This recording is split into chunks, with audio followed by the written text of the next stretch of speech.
สบายดีพ่อพี่น้องฝั่งลาวและสวัสดีพ่อพี่น้องฝั่งไทยและก็ต่างประเทศนำเด้อสำหรับคลิปนี้มาพ่อกันคือเก่าอีกแล้วกับซ่องบ่าวพรนะพี่น้องซึ่งสำหรับคลิปนี้บ่าวพรก็ได้เดินทางมาหาครอบครัวซ่องแม่ลูกสติบดีอีกตามเคยเนาะซึ่งเป็นครั้งที่4แล้วเนาะพี่น้องที่มาหาทางเพิ่นเนาะครั้งที่1ก็ได้มาสัมภาษณ์มาสอบถามเพิ่นครั้งที่2ก็ได้เอาเสื้อผ้ามาให้เพิ่นครั้งที่3ก็คือเมื่อวานนี่เนาะเมื่อวานนี่ก็ได้อันซื้อของอยู่ของกินมาให้เพิ่นนะพี่น้องก็เป็นเงินทางอาณาป้าอ่อนนี่แหละอยู่ทางฝั่งไทยเนาะเพิ่นฝากเงิน500 บาทพร้อมก็ได้ซื้อไปแล้วเนาะและครั้งที่4ก็ได้มาอีกครั้งนะพี่น้องครั้งที่4ก็นี่แหละเนาะได้ซื้อของอยู่ของกินมาม่ามาให้เพิ่นอีกตามเคยเนาะซึ่งครั้งที่4เนี่ยก็เป็นเงินทางน้องดอนเนาะเป็นน้องดอนเพิ่นก็เป็นคนหมู่บ้านนี่แหละเนาะเลยฝากเงินมาซอยเรือทางยาย500 บาทเนาะสุภพรก็ได้ซื้อของอยู่ของกินแล้วก็เหลือเงินเป็นบางส่วนก็สิมอบให้เพิ่นเนาะพี่น้องมาบัดนี้ก็ถือว่าเห็นการเปลี่ยนแปลงเนาะที่เพิ่นต่อบ่อนนอนเพิ่นยับเข้ามาอีกเนาะพี่น้องนี่เด้เนาะสบายดีสบายดีเป็นจังไดกินข้าวกินน้ำแล้วบ่เป็นแล้วได้ยังกินปลากินปลาเนาะปลาน้องน้องอันนี้บ่อนเห็ดอยู่เห็ดกินก็อันนี้เป็นบ่อนเห็ดอยู่เห็ดกินเนาะ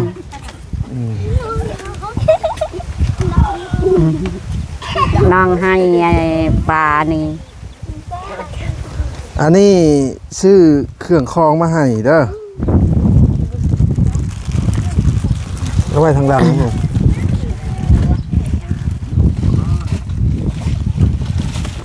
จุรันเลยนะ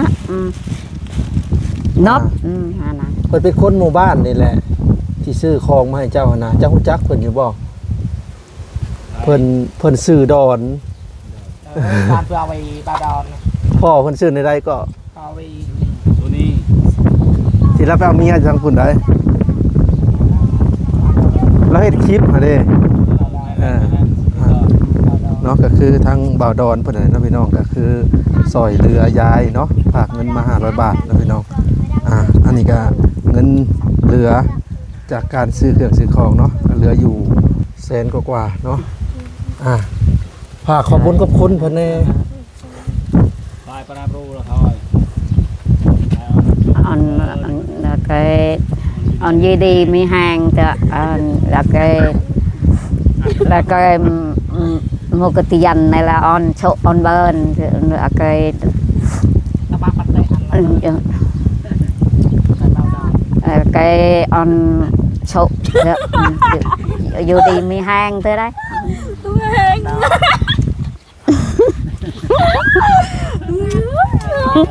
เอาผู้ได้มาต่อเติมให้ตัวนี้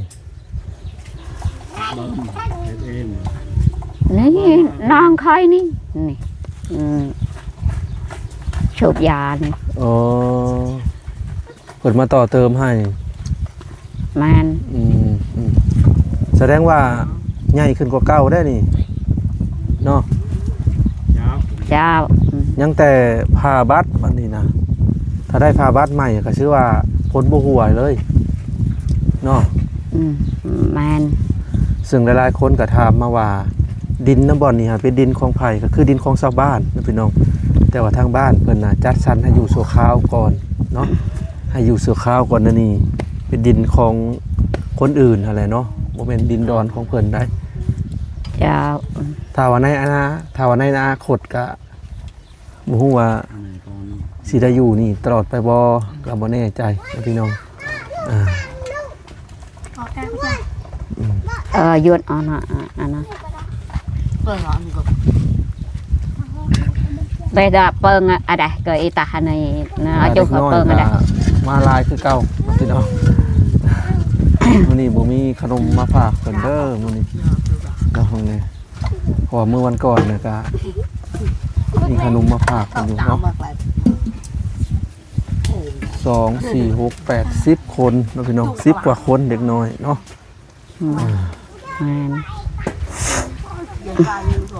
เวลาจะไปอาบน้ำไปอาบอยู่ไส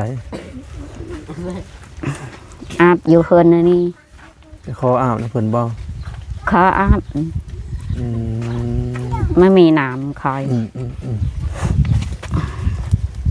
น้ำกินได้จะไปเอาอยู่ใช้น้ำกิน น้ำกินกันเพิ่นตกนั่นนะ ส่วนตัว เพิ่นตก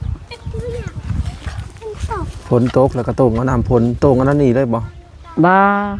ตรงเฮือนตัวนั้น อืมไปต้มเอาน้ำใส่ข้าเฮือนกับเจ้า แม่น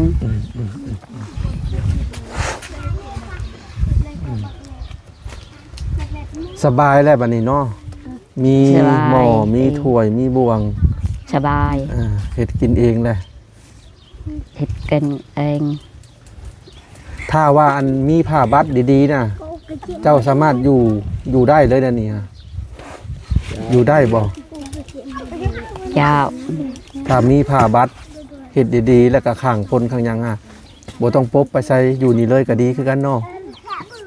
หรือว่าย่านต้นไม้บ่ต้นไม้บ่ใหญ่ปานใดก็บ่เป็นหยังดอกต้นไม้บ่ใหญ่ปานใดเนาะพี่น้องมีแต่เฮ็ดดีๆแบบเสริมโครงห่างดีๆก็สามารถอยู่ได้เนาะเพิ่นก็สิบ่ได้แบบว่าย้ายไปหั่นไปนี่อันนี้เพิ่นตะล่อนไปหานอนเฮือนนั่นเฮือนนี่เนาะ แม่น มีแต่ว่านี้แหละเนาะพี่น้องขาดแต่ผ้าบัตรนี่แหละผ้าบัตรแล้วก็เสริมมันให้มันดีๆเนี่ยแล้วก็มีเตียงใหญ่ๆจักเตียงหนึ่งก็สามารถอยู่ได้อยู่ชั่วคราวไปก่ อั อน น มันมีแต่เตียงใหญ่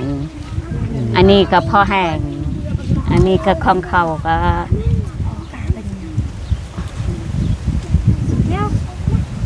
เป้า อืมเตียงนี่ของเขาบ่ยืมมาหรือว่าเขาให้เลยบ่ บ้าอืมยืม เออเขาก็อยากใช้เห็นได้คืนแล้วเนาะ เจ้า อืมเฮ็ดเนื้อละบัดนี่ขับบ่ลายก็มีเตียงใหญ่ๆซั่นนี่เนาะแล้วก็เฮ็ดดีๆต้นไม้นี่ก็บ่ปานได้ดอกหัดย่านตะผ้าและลงหรือจังใดหรือว่าต้น อัน ไม้ นี้ก็ของเขาก็ไว้อยู่ในนี้ ดินก็ดินอยู่สู่ข้าวไปก่อน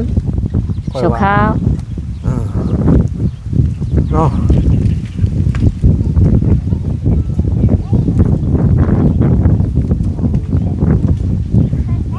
อยู่สู่ข้าวไปก่อนเมื่อคืนนี่ฝนตกแห้งบ่ แห้งนี่น้ำนี่ ว้าตกเข้าหน้าฝนเต็มตัวแล้วบ่จักนี่เนาะเมื่อคืนนี่จะไปนอนอยู่ไสซะเข้า เพื่อน เพิ่นหลังนั้น เพื่อนลังอันนี้ นอนจักคืนละเฮือนหลังนึง 3 คืน 3คืนแหละ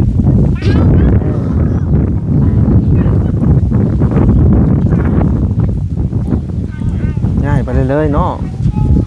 ง่าย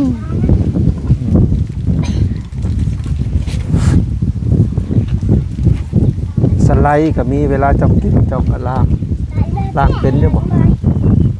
เป็น ล้างแค่สไลด์นะ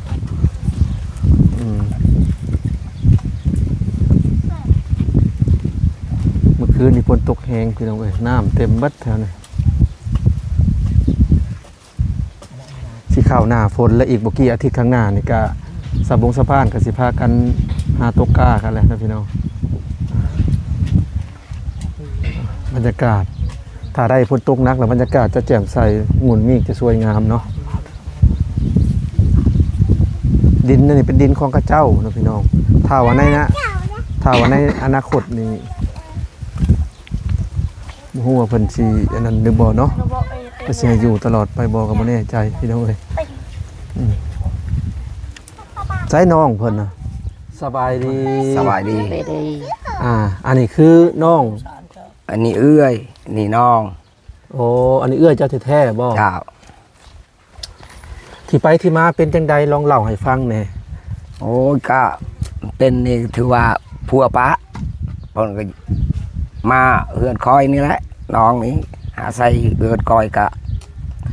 บ่พบยังทุกข์ยาก อืม หลายคนนะเลยเพิ่นลงจากแล้วบ่มีบอนผักบอนพร อืม เห็ดตูบนี่แหละ เจ้าน่ะเป็นน้องคนแท้ๆเนาะ เจ้า แต่ทั้งเจ้ากับบ่มี บ่มีทุกข์ยากคือกัน คนก็หลาย คนก็หลายคน18 คน ลูกเต้าหลาน หลาน3ลูกอีก เออ ไผอีก ก็เลยแบบซอยเพิ่นยังบ่ได้เนาะ ซอยเพิ่นบ่ได้เอ้ยหักเห็ดได้บ่มีคือกัน อืมก็เลยจัดสรรให้เพิ่นมาอยู่นี่ เจ้า เพราะว่าทั้งเพิ่นนี่ไปอยู่น้ำพัวนี่20ปีเนาะ 20 ปี 20ปีหน่อยๆพี่น้องเอ้ยแล้วก็ที่นี่แหละพัวเพิ่นน่ะก็ไล่หนี้บางเดือนนี่แหละเนาะ เออ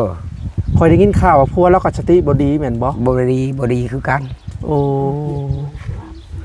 เราได้ลูกคนเดียวนี่บ่ เจ้าแม่นแล้วคนนี้ แต่ว่าทั้งได้บ้านพัวเพิ่นน่ะบ้านสนามไซ สนามไซ ทางลัดไปเมืองซนนั่นบ่ แม่นแล้ว อืมบ้านพัวเราก็บ่ได้มีบ่เฮือนพัวเราก็ เฮือน มันมี นี้เฮือนพ่อแม่หัก เขาไล่หนี่นะผัวก็ได้อยู่เฮือนน้อย อ๋อคล้ายๆแบบตะกี้เห็นอยู่น้ำพ่อแม่ แล้วก็ปลูกเฮือนน้อย ๆเพื่อนปลูกเฮือนตาง ๆมีบ่รอกับบ่มีคือกัน บ่มี หลังน้อยๆมุงหญ้าเห็นบ่ มุงยา มี สำว่าตูบนะ เออ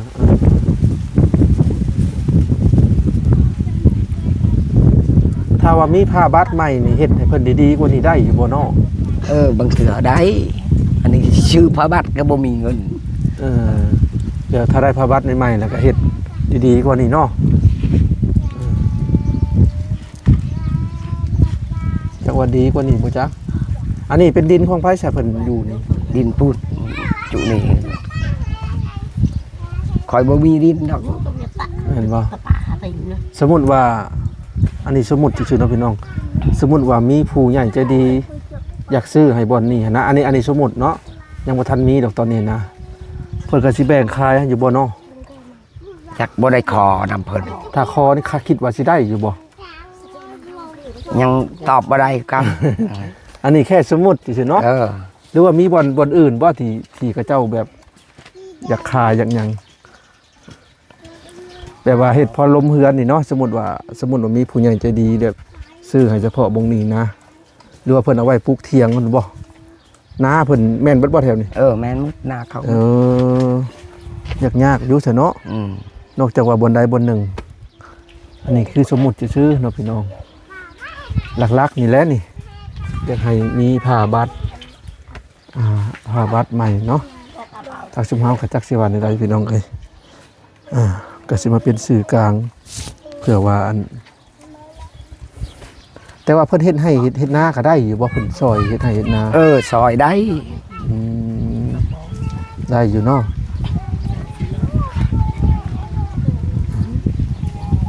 ส่วนหลายประเพณีทางบ้านเจ้าน่ะถ้าว่าไปอยู่น้ำพัวแล้วกลับมานี่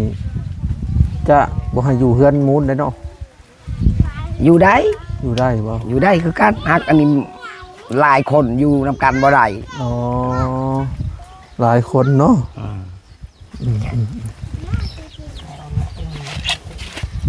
ทางเจ้ามีลูกจักคนเสียปู่เป็นน้อง ให้คอยบ่10 10ผู้ หลาน ผู้หญิงจักคน 3ผู้หญิง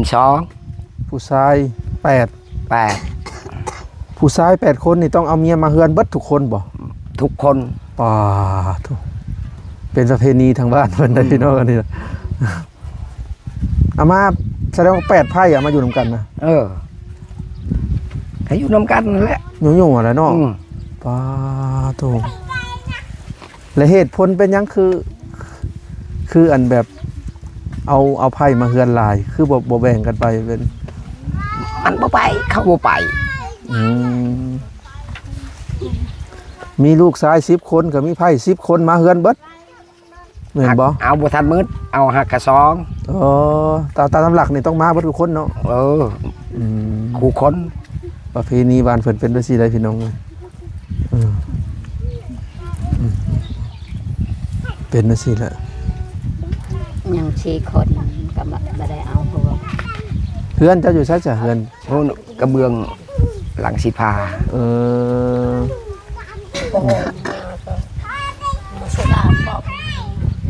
จักสิว่าไงเนาะเพิ่นก็ตะลอนไปให้เพิ่นอยู่นี่เลยแล้วนี่ได้บ่ อยู่นี่ก็ได้ขอให้เขาพักคันหึงอีหลีก็ไม่อยากได้ก็ขอบไปย้ายบ้านใหม่อีก ถ้าอยู่เพิ่งบ่ได้อีก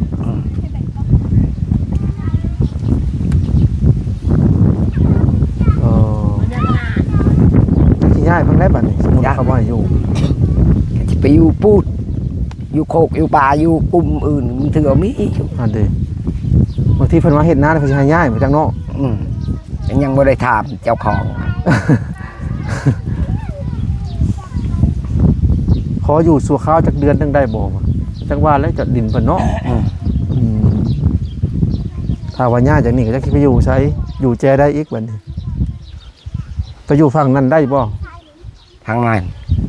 ยันว่ามี อย่าน้ำท่วมอีกท่วมคูปี เอ้าพี่น้องเอ้ยจักสิว่าใดๆเนาะก็อยู่ไปก่อน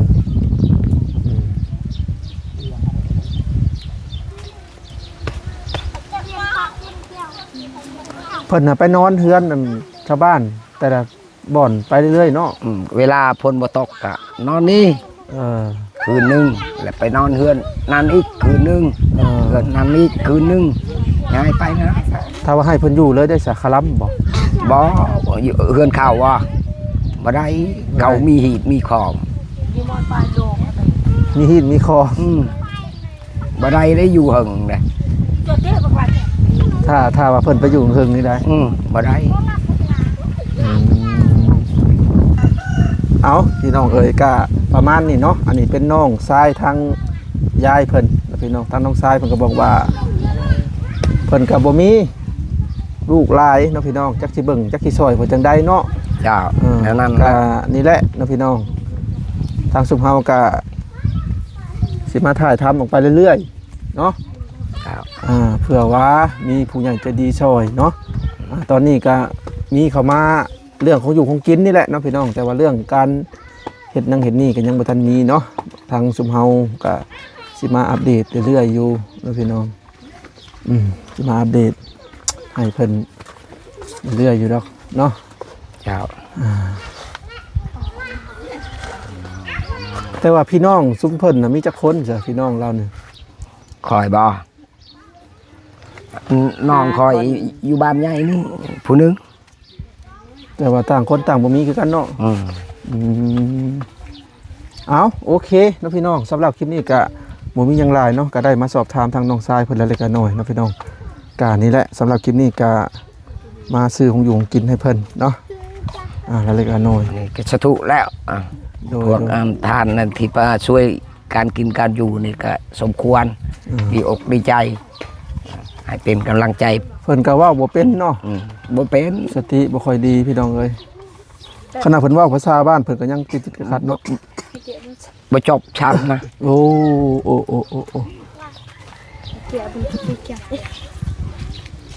เอาสำหรับคลิปนี้ก็ขอสิขอโตวลำลาเลยเด้อ เจ้า มีแต่ว่ามื้อหน้ามื้อไหนจังสิได้แวะมาหาใหม่ตอนนี้ก็เป็นเวลาช่วงบ่ายๆนะพี่น้องเอาไปก่อนบัดนี้สบายดี สบาย ดี